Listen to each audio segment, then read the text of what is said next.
Okay, we're now ready to actually start getting our circuit design prepared for the layout. In this first video here, we're actually going to just prepare our circuit diagram to be netlisted and moved into the PCB Creator software.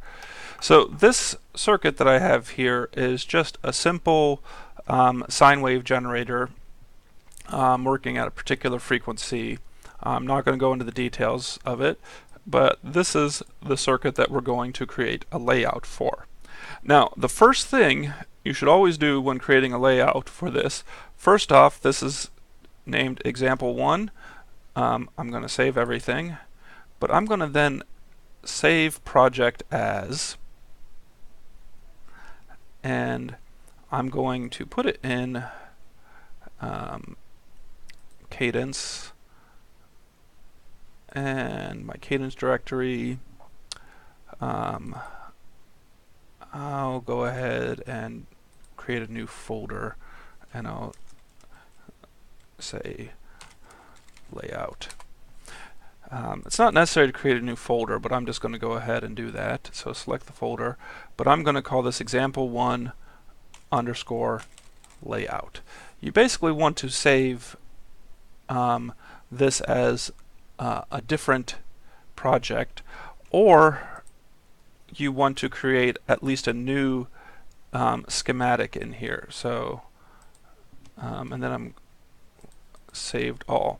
And the reason is because the first thing I have to do is I have to modify this so that it has all of the appropriate things.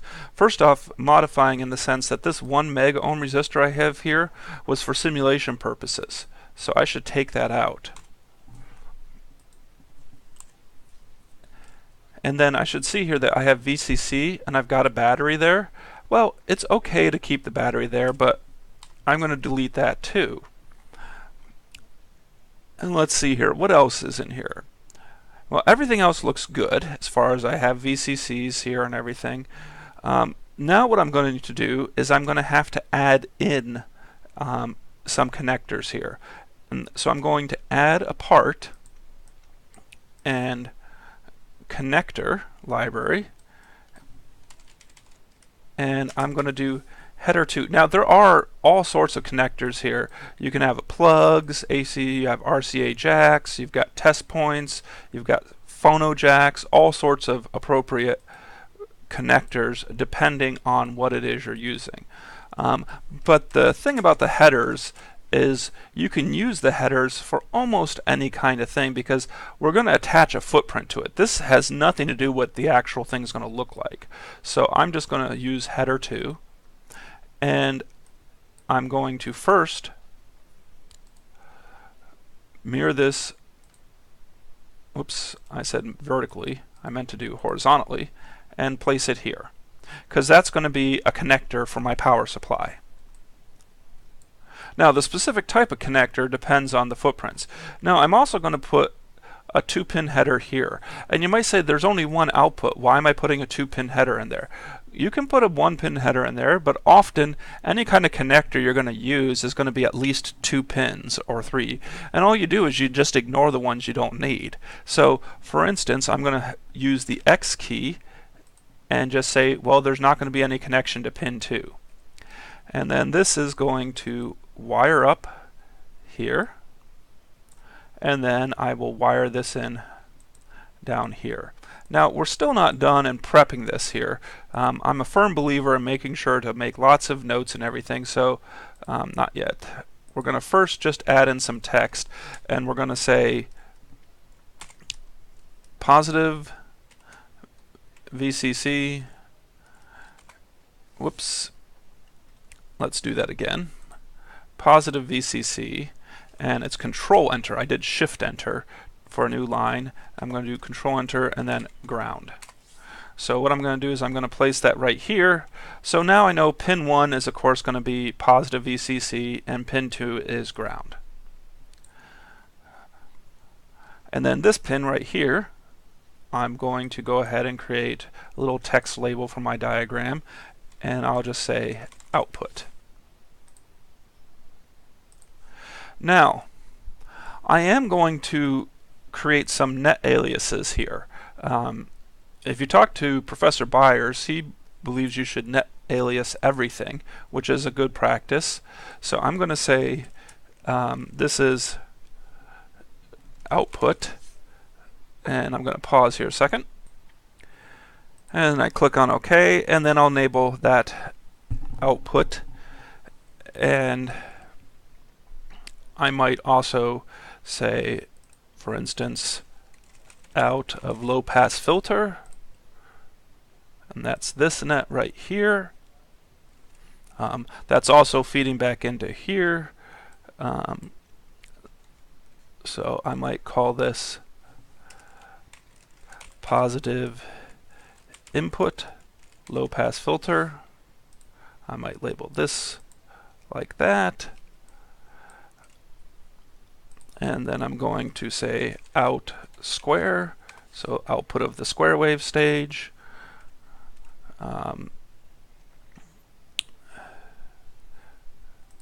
Net in positive square. So that's the input on the positive side of the square. And you know, I could go and see if there's a few more here. There's this net I could label too, but you can kind of get the idea. You want to label the nets as much as possible. Otherwise, it just gets them. It will label the nets and it will give you all these weird N01s and all sorts of other things. And this can help you a little bit more when you're actually doing your layout as far as where to put components and how close you want components and everything. Alright, so now that we've prepared that, we're ready to add in. Now I would say the diagram's prepared. We can't simulate it at this point, but we're not trying to simulate it. We're trying to create the ability to lay the circuit out. The next thing is we now have to attach a footprint to each one of these components here. So I'm going to first close my parts tab since I don't really need that anymore, and it puts more of the diagram back in space here. And so I'm going to do Control A to select everything, and then I'm going to go to Edit Properties. Now there are two ways to look at this table. We can scroll over, and this is what I tend to do, to the PCB footprint, or we could also pivot the table, and that just has them rotates it, basically does a transpose. But let's go back to the original one. Now the PCB footprint, we have to enter in the appropriate information for all of these components here. This is where you have to apply the correct footprints. Now these are the ones you've either created or the existing ones that you're already using in Cadence. Now first off, I've created a custom footprint for my resistors, resistor 500, and so that's just for my discrete through-hole resistors. So, and I type it in once, and you can do Control C and V for copy and paste. And then capacitors. Now I really have, let's go back to the capacitors here. Oops, that's the wrong circuit diagram. There's actually two types of capacitors. These capacitors located here, these 1 nanofarad and 2.2 nanofarad, those are just disc capacitors, ceramic. This 47 microfarad is absolutely an electrolytic, and it's even got the little plus minus. So I need to go back into here, and there's going to be different footprints. So these are custom footprints again that I've created. So you would either have to create custom footprints or use ones that were already created by Cadence. So cap disk and cap disk. And then this one is going to be a cap underscore 13 electric for electrolytic. Now J1 and J2, these are my ones for my output connectors. And so I'm going to go ahead and jump into here and look at some of my footprints. I know one that I want to use in both cases, but I need to make sure I use the right footprint name. So Cadence footprints, and I think I went too far. No, right here, power Do I want to do power DC? No, I don't. Yeah, I will do that. I'll actually have to make a modification here. So I'm going to do power DC, and so it's power, power underscore DC. Yeah. And I'll do that for both of them. Even though you might say they're not both DC power, that's just the name I've given the footprint. And then this one here, there is a dip8 underscore 3, but I've created one that's got slightly bigger etch pads, and so I called it dip8 underscore tech. Okay, so we'll save all that, but a couple things we have to go back and fix on this, because the footprint I'm using for the power DC, it's actually a 3-pin footprint, and so I'm just going to go ahead and do header 3 and place that down. And actually I'm going to have to redo the footprint name here because I just deleted those components. So place that down there, then grab another one and just place it right up here. And then no connection there, and then no connection on pin 3 here. Okay, so let's go ahead and then look at the go back and look at the properties, edit properties, and then I need to get back over to, well, let me close this out, to the PCB footprint. There we go. And now I can do power DC and power DC. Okay. So now we've assigned footprints to everything, so I should save everything. And now we're ready to create a net list. Now, the one thing you always want to make sure before you net list here is that you have made sure that all of your path names that we said in the previous example were in the correct directories. So first thing I'm going to do is do tools, and I'm going to annotate it. And you don't have to worry about changing anything. This is just making sure things have the right names and everything. You don't have conflicting names. So do you want to continue? Yes. Okay, so it continues, said then updating, and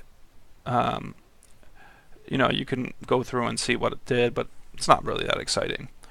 Okay, whoops, save everything again.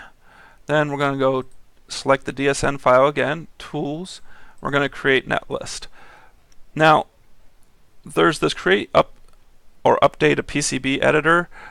I have found that this doesn't always work properly, so I'm not going to do that. So I'm just going to create the netlist here. And by default, it's going to create an Allegro directory wherever you're saving your files. So this is the layout directory I had created, so it's going to create another Allegro directory, and that's where it's going to store the net listing files. So I'm going to go ahead and click OK, and it's going to say, do you want to create the directory? Yes. And then it's going to be net listing. Hopefully I get no errors. And there was a green check mark there, and then it went away. And so that means I had no errors net listing. Now that doesn't mean there's no errors when I try and read it in.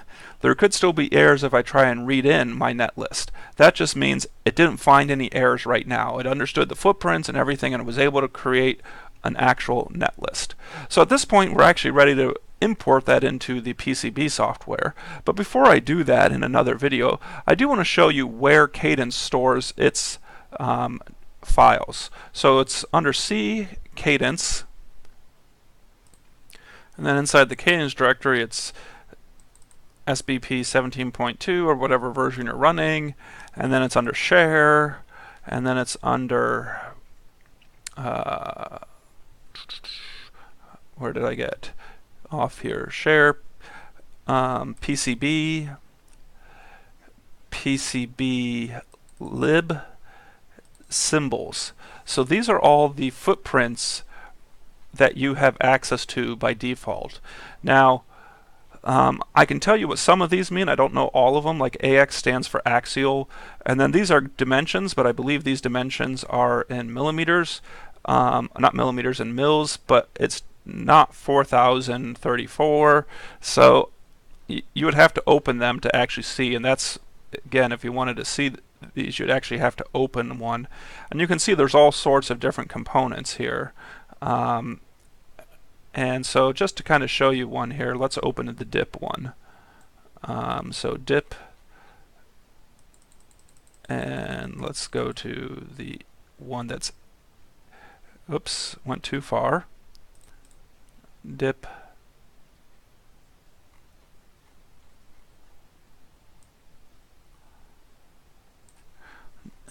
disk, I can't seem to get going right here.